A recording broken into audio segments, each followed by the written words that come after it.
Hello बच्चों, आज हम चैप्टर नंबर 5 करेंगे मैक्रो इकोनॉमिक्स का मनी। ठीक है, ये मनी का पार्ट नंबर 1 है। तो हमारे चैप्टर का नाम क्या है? मनी है। तुम्हें पता होना चाहिए कि मनी का मतलब क्या होता है। ठीक है, what is the meaning of money? Money होता क्या है? The thing which is commonly used as a medium of exchange is called money. कोई भी ऐसी चीज जो कि एक मीडियम ऑफ एक्सचेंज के तौर पर यूज की जा रही है सबके द्वारा, वो मनी है। ठीक है, मान लीजिए मेरे पास राइस है, मुझे अपने राइस सेल करने हैं, बदले मुझे क्या मिलेगा? मनी मिलेगा। एंड मैं मनी लेकर जो मुझे चाहिए होगा, बॉट करना होगा, वो मैं ले लूंगी। ठीक है, तो एक एक्सचेंज के तौर पर जो यूज की जा रही है सबके द्वारा कोई भी थिंग, उसे क्या कहते हैं? मनी कहते हैं। ठीक है,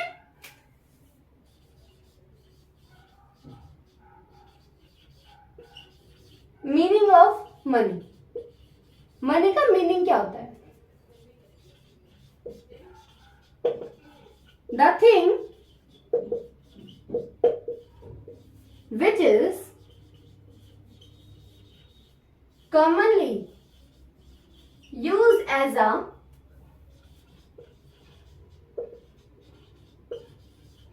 medium of exchange is called money. Okay, जैसे कि इंडिया में रुपी सबके द्वारा यूज किया जा रहा है as a medium of exchange के तौर पर, तो हमारा क्या है? मनी है। Example, in India rupee as a money. कि भाई हम कभी बोलते नहीं है कि आपके देश में कौन सी करेंसी का मनी चलता है, तो मेरे देश में, तो भाई इंडिया मेरा देश, तो मेरे देश में रुपी चलता है as a money. Same to same in USA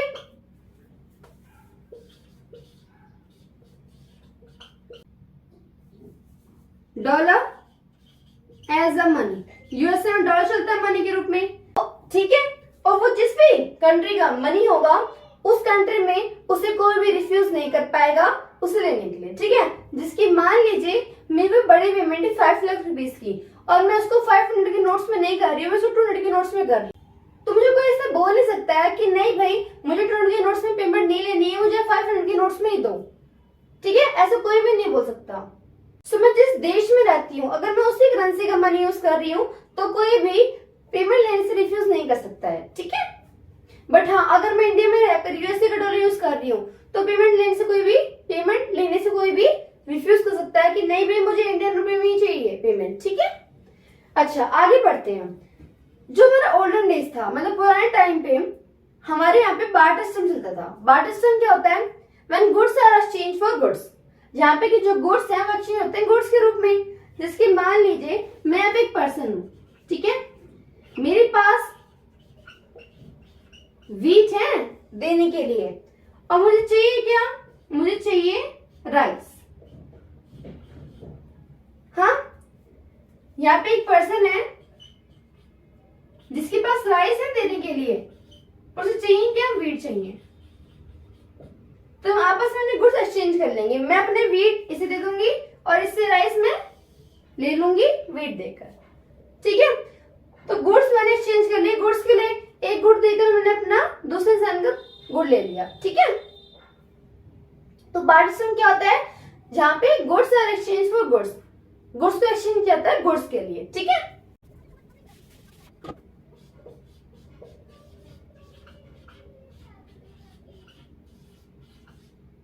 what is barter system?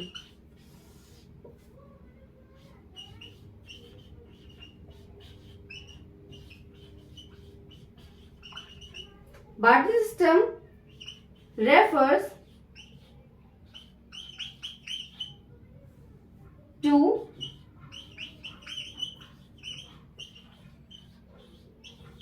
when goods are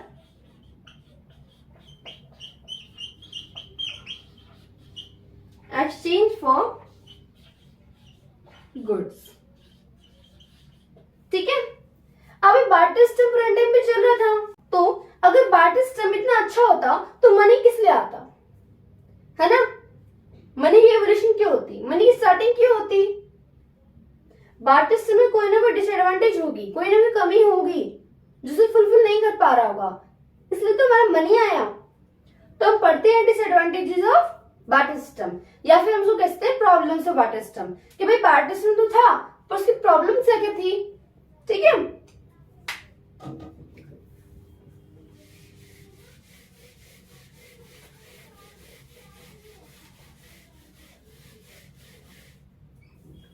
तो देखिए यहां पे बार्टर सिस्टम की प्रॉब्लम्स क्या क्या थी। ओके, प्रॉब्लम्स ऑफ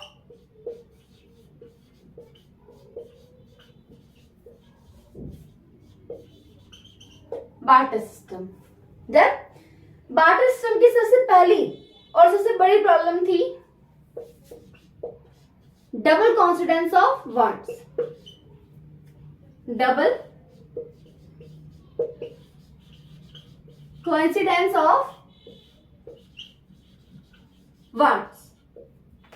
ठीक है, double coincidence of words, words इच्छाओं, कॉन्सिडेंस इत्तेफाक, डबल इच्छाओं का दोहरा इत्तेफाक होना।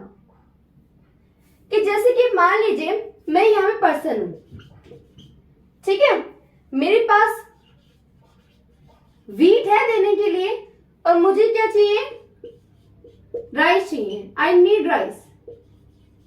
ठीक है, अब मैं मार्केट में जाती हूं तो मुझे यहाँ पे 2 पर्सन्स मिलते हैं। ठीक है, एक को व्हीट चाहिए और बदले में, एक को व्हीट चाहिए और बदले में उसके पास क्या है, टमाटोज हैं देने के लिए।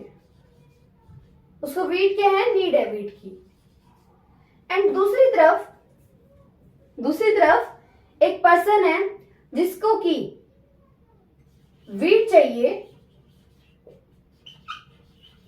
और उसके पास देने के लिए मेरे को राइस भी है ना।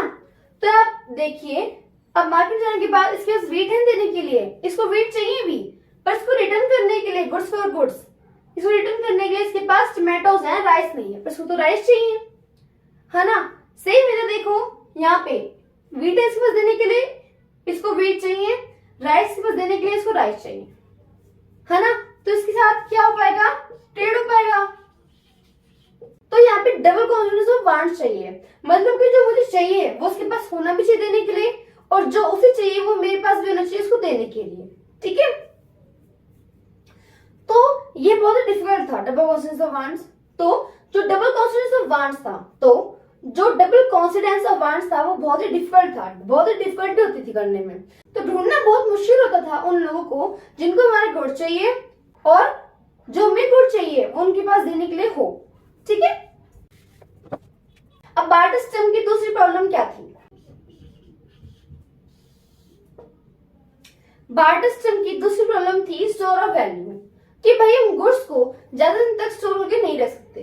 ठीक है, अब जैसे कि मान लीजिए मेरे पास गुड़ है, टमाटो है, तो टमाटो 7 दिन में खराब हो जाएगा, मैं उस टमाटो को ज्यादा दिन तक सेव करके नहीं रख सकती, ज्यादा दिन तक स्टोर करके उसको मैं नहीं रख सकती हूँ।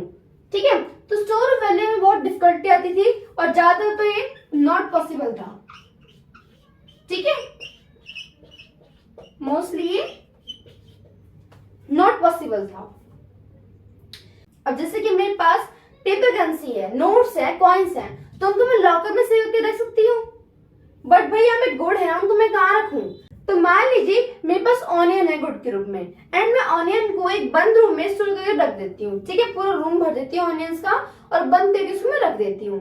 तो भाई अगले 5-6 दिन के बाद ही उस रूम में से बहुत गंदी स्मेल आनी शुरू हो जाएगी, बदबू आनी शुरू हो जाएगी, है ना, वो खराब हो जाएंगी।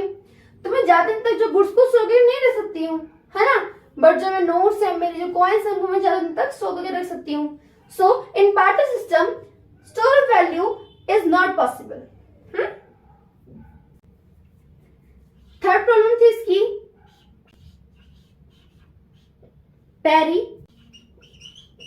पेरिशेबिलिटी।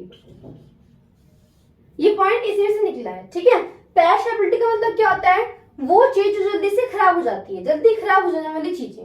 ठीक है, जैसे कि टमाटो हो गया, जल्दी खराब हो गया, जैसे कि दूध हो गया, 3 दिन तक दूध अगर सेम पोजीशन में रखा रहेगा तो दूध खराब हो जाएगा, दूध फट जाएगा, लस्सी खट्टी हो जाती है ना, टमाटो सड़ जाएंगे, कोई फ्रूट होगा सड़ जाएगा कोई, वो है ना। तो पेरिशेबिलिटी जल्दी खराब होती है। बार्टर स्ट्रिंग प्रॉब्लम क्या थी, इसमें जो गुड्स थे वो जल्दी से खराब हो जाते थे।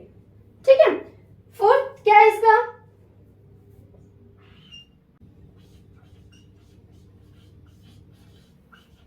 फोर्थ है lack for a system for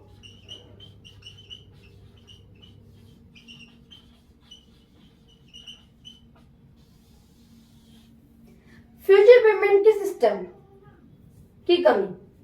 अब जैसे कि मान लीजिए मुझे कोई फ्यूचर पेमेंट करनी है, ठीक है, मुझे 10,000 रुपए देने हैं किसी को पेमेंट के रूप में, एंड पर मुझे देने हैं 1 महीने बाद, और मैंने उसके लिए अभी से पैसे सेव करके रख लिए कि मेरे पास बाद में पैसे हो या ना हो तो मैं पैसे सेव करके रख लेता हूँ। अब भाई मैंने उस टाइम पे बार्टर से में तो गुड्स होते थे, मैंने गुड्स सेव करके रख लिए, पर जो गुड्स है वो खराब हो जाएंगे, 1 महीने तक चले ना चले क्या पता, है ना। और एक एग्जाम्पल हो लेते हैं, जैसे कि मान लीजिए मैंने एक फोन खरीदा, उस जमाने में मैंने एक फोन खरीदा, मैंने EMI पे फोन खरीद लिया वो, ठीक है, मुझे हर महीने से किस्त भरनी है। मान लीजिए उस टाइम पे गुड्स होते थे तो मुझे हर महीने एक शिप देनी है, हर महीने मुझे उसको एक शिप देनी है, लगातार 5 महीने तक उसको मुझे एक शिप देनी है। ठीक है, मैंने 3 महीने तक शिप देती रही, पर 4th महीने में शिप का अरेंजमेंट नहीं हो पाया तो मैं शिप नहीं दे पाई, तो फ्यूचर पेमेंट के सिस्टम की लैक होती है, कमी होती है। अब मान लीजिए मेरे पास अगर नोट्स होते हैं, कॉइन्स होते हैं, मैं फटाफट दे देती, बैंक में से निकाल के, क्रेडिट कार्ड में से निकाल, डेबिट कार्ड में से निकाल, कैश दे देती, है ना, कि मैं अपनी पेमेंट रख लूं। यस, तो इसकी प्रॉब्लम थी lack for a system of for future payment. इसकी 5th प्रॉब्लम थी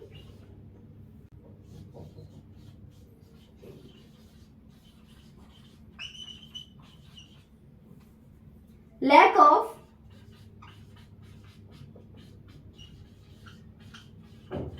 कॉमन यूनिट ऑफ वैल्यू। यहाँ पे कोई वैल्यू की कॉमन यूनिट नहीं थी।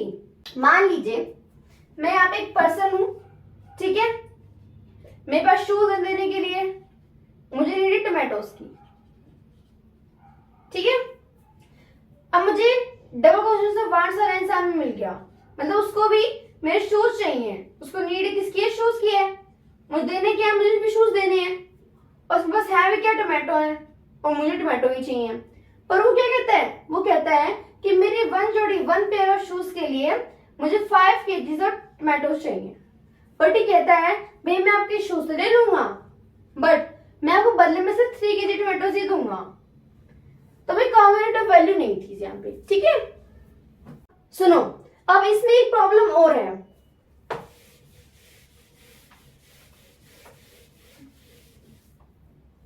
एक प्रॉब्लम और है, वो कौन सी है,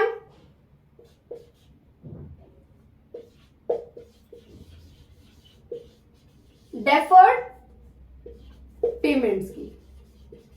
डेफर्ड पेमेंट्स, इसमें एक प्रॉब्लम और भी है, ठीक है। डेफर्ड पेमेंट क्या होती है, डेफर्ड पेमेंट होती है ट्रस्ट के बेसिस पे between the pair and the pay. Pair और पे के बीच में अगर ट्रस्ट है तो ही डेफर्ड पेमेंट पॉसिबल है, ठीक है। जैसे कि मान लीजिए उस टाइम पे मैंने किसी इंसान से रॉ मटेरियल खरीदा 1 लाख रुपए का,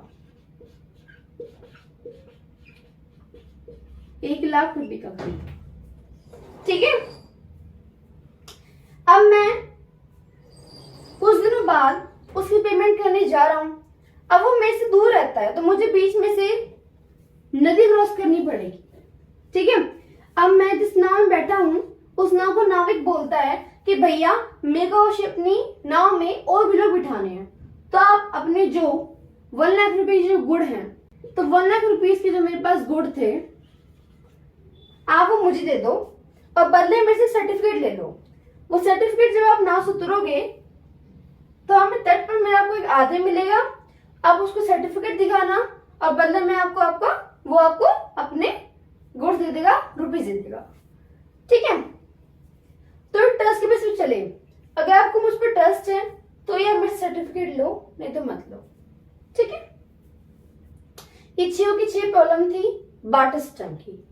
डन।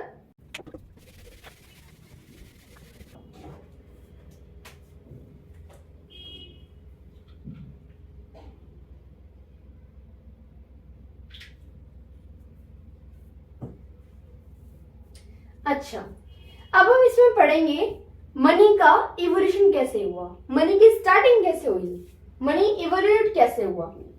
ठीक है।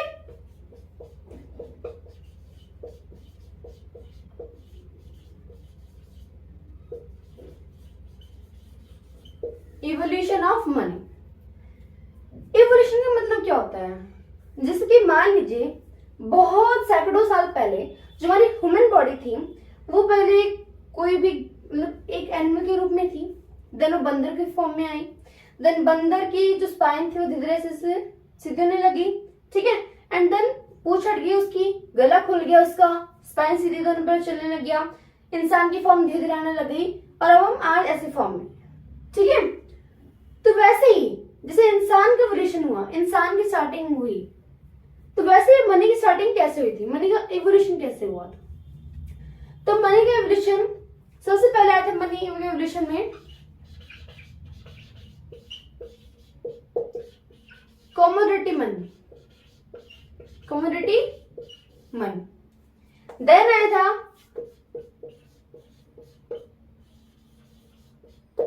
मेटालिक मनी, यहां पे इसको मेटालिक करेंसी भी बोल सकते हैं। ठीक है। इसके बाद था paper currency, paper currency, paper money भी बोल सकते हो आप। ठीक है। एंड देन आया था हमारा bank money and E money. Okay, तो सबसे पहले पढ़ते हैं कम्युनिटी मनी के बारे में। कम्युनिटी मनी क्या होता है। अब भाई जब इन्होंने देखा कि बार्टर सिस्टम में इतनी सारी प्रॉब्लम्स आ रही हैं, प्रॉब्लम्स फेस कर रहे हैं, तो क्यों ना एक कम्युनिटी को, किसी भी एक चीज को वो एक मीडियम ऑफ एक्सचेंज बना देते हैं। ठीक है। एक एग्जांपल लेती हूँ कि कोस्टल एरियाज में एक टाइम पे शंख, जो शंख होते थे उनको मीडियम ऑफ एक्सचेंज बना दिया था। ठीक है। उनको मीडियम ऑफ एक्सचेंज बना दिया था। तो प्रॉब्लम क्या फेस की उन्होंने फिर मीडियम ऑफ एक्सचेंज बनाने के बाद में, उन्होंने प्रॉब्लम फेस की कि भाई अब शंख क्या है, शंख एक्ट कर रहा है मनी के तौर पर। मीडियम ऑफ एक्सचेंज क्या होता है, मनी होता है, तो शंख एक्ट कर रहा है मनी के रूप में। मान लीजिए आप कुछ सेल कर रहे हैं तो आपको बदले में शंख मिलेंगे, एंड आप कुछ बॉट कर रहे हैं आपको देने शंख पड़ेंगे। तो इंसान कोई भी बिजनेस करेगा ही क्यों, वो जाएगा सीधा समुद्र के तट पर जाएगा और शंख ढूंढने लग जाएगा, क्योंकि भाई आखिर में मिलना क्या है, मिलना तो शंख ही है। तो प्रॉब्लम फेस करी। और दूसरी प्रॉब्लम क्या फेस करी कि भाई बाहर से लोग आए, मान लीजिए फॉरेन ट्रेड करने के लिए जो लोग आए, ठीक है ना, तो कहते हैं कि आप एक क्लोथ ले लो। अब मान लीजिए कोई इंसान आया क्लोथ लेने, उसने कहा मुझे पसंद आ गई मैं ले रहा हूँ, ठीक है, और उसने बदले में उसको शंख दे दिए। तो कहता है अब शंख क्यों दे रहे हो, मुझे शंख नहीं चाहिए। तो कहता है हमारे यहाँ तो पेमेंट जो होती है शंखों में ही होती है। तो कहता है आपके यहाँ पेमेंट होती होगी शंखों में, बट मेरे लिए शंख की कोई वैल्यू नहीं है, ठीक है, आप मुझे शंख में पेमेंट मत करो। तो इसकी प्रॉब्लम आई कम्युनिटी मनी की, ठीक है।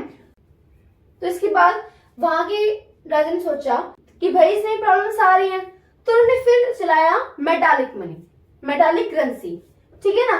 मेटालिक मनी, मेटालिक करेंसी बात एक ही है। Metallic money king and queen की रूल के टाइम पे आया था। इसमें क्या होता था, कॉइन्स थे, इस टाइम पे कॉइन्स थे, ओके, और उन कॉइन्स पे राजा या फिर रानी का स्टैंप होता था। बट उस टाइम पे राजा रानी का रूल तो था, अशरफे चलती थी, कॉइन चलती थी, अशरफे चलती थी, ठीक है। बट जो अशरफे होती थी वो गोल्ड की होती थी, सिल्वर की होती थी, चांदी की होती थी, तांबे की होती थी। मान लीजिए वहां की अशरफी है, गोल्ड की अशरफी है, क्या है ये गोल्ड की अशरफी है, ठीक है, पर इसके ऊपर फेस वैल्यू क्या लिख रखी है, 2 रुपीज। गोल्ड 2 रुपीज का होता है, नहीं होता ना, वो जितने ग्राम का गोल्ड होगा उसकी उतनी वैल्यू होगी। तो वहां के लोग क्या करते थे, कुछ भी बेचा, सिक्के मिले गोल्ड के, गोल्ड की शर्फियां मिली, गोल्ड पिघला दिया, ज्वेलरी बना दी, उसकी ज्वेलरी बना दी, बाजार में बेची, ज्यादा पैसा मिला, ज्यादा सोने की अशरिया मिली, ठीक है, और ने उनको वापस से पिघला दिया, ज्वेलरी बना दी। तो लोग ऐसे करते थे, ठीक है। ये इसके डिसएडवांटेजेस है, बट ऐसा नहीं है, इसके डिसएडवांटेजेस ही है सारी, इसके एडवांटेजेस भी हैं कि भाई जो फॉरेन लोग आते थे, जो फॉरेन से आते थे ट्रेड करने, ठीक है ना, वो भी उनको पता था कि भाई इनमें असली तो सोना लगा हुआ है ना, इसकी फेस वैल्यू जो है वो ही 2 रुपीज है, बट इसमें रियल में क्या है, एसेटिव वैल्यू क्या है इसकी, कमोडिटी वैल्यू क्या है इसकी, वो इसकी गोल्ड है। मेटल का, हर मेटल की वैल्यू होती है, कोई भी मेटल हो उसकी वैल्यू होती है, बेशक की कोई वैल्यू नहीं होती होगी हर इंसान के लिए, बट मेटल क्या होता है, मेटल कोई भी धातु हो गया उसकी वैल्यू होती है, ठीक है ना। पर इसकी डिसएडवांटेज क्या थी, लोग इससे गलत फायदा उठा रहे थे। अच्छा, तो उसके बाद क्या है, पेपर करेंसी नोट्स आए, पेपर करेंसी मनी आया, ठीक है ना। पेपर करेंसी मनी में क्या आते हैं, नोट्स आते हैं, कॉइन्स आते हैं, नोट्स आते हैं और कॉइन्स आते हैं। डन।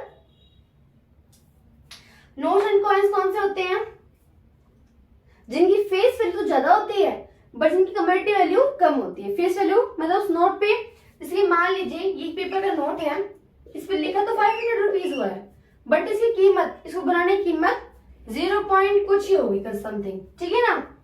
मतलब इसकी कमोडिटी वैल्यू, बनाने की वैल्यू जो इसकी वो बहुत ही कम है, बट इसकी फेस वैल्यू ज्यादा है। सेम एज कॉइन्स, आज के कॉइन जो निकल और वेट मेटल है उसको पैसे के बनते हैं। मान लीजिए कॉइन 10 रुपीज का है, इसको बनाने की वैल्यू 1 रुपीज समथिंग आई होगी, है ना। तो पेपर करेंसी मनी में उसकी फेस वैल्यू ज्यादा होती है और इनकी वैल्यू कम होती है, और ठीक है। और पेपर करेंसी मनी में, पेपर करेंसी में नोट्स आते हैं, कॉइन्स आते हैं। डन। अब इन नोट्स एंड कॉइन्स का कोई डिसएडवांटेज नहीं उठा पाएगा, क्योंकि कोई मेटल तो है नहीं कि पिघला लेगा। 500 का नोट किसी ने जला दिया ना, पिघलाने की कोशिश करी, जला दिया, तो 500 का नोट की राख बन जाएगी, कोई सोना नहीं बनेगा, ठीक है। और मान लो बहुत से सिक्कों को इकट्ठा करके पिघला दिया, तो उसकी वैल्यू अगर फेस में प्लस करेंगे तो उससे कमी आएगी फिर भी, है ना। तो उसको कोई डिसएडवांटेज नहीं उठा पाया। एडवांटेज ये हुआ कि अच्छे से मीडियम एक्सचेंज बन गया, ये लेन देन करने लग गए लोग। मुझे राइस चाहिए तो मैं पैसे दूंगी दुकान वाले को, राइस दे दूंगी, मैंने कुछ बेचा, मुझे बदले में पैसे मिले, मेरे पैसे से जो मन करेगा, मेरे जो मन करेगा मैं वो ले लूंगी, ठीक है। अच्छा, पेपर करेंसी भी चल रही है इकोनॉमी में, उसके अलावा बैंक मनी भी चल रहा है और ई मनी भी चल रहा है। बैंक मनी क्या होता है, बैंक में पैसे जमा कराना, बैंक में पैसे जमा, मतलब बैंक मनी होता है, हम बैंक से पैसे जमा कराते हैं, बैंक हमें देता है, बैंक ऐसे लोन देता है हमें, ठीक है ना, लोन पैसे देता है, तो हमारा बैंक मनी हो गया। और ई मनी क्या हो गया, प्लास्टिक कार्ड्स हो गए और हमारा पेटीएम हो गया।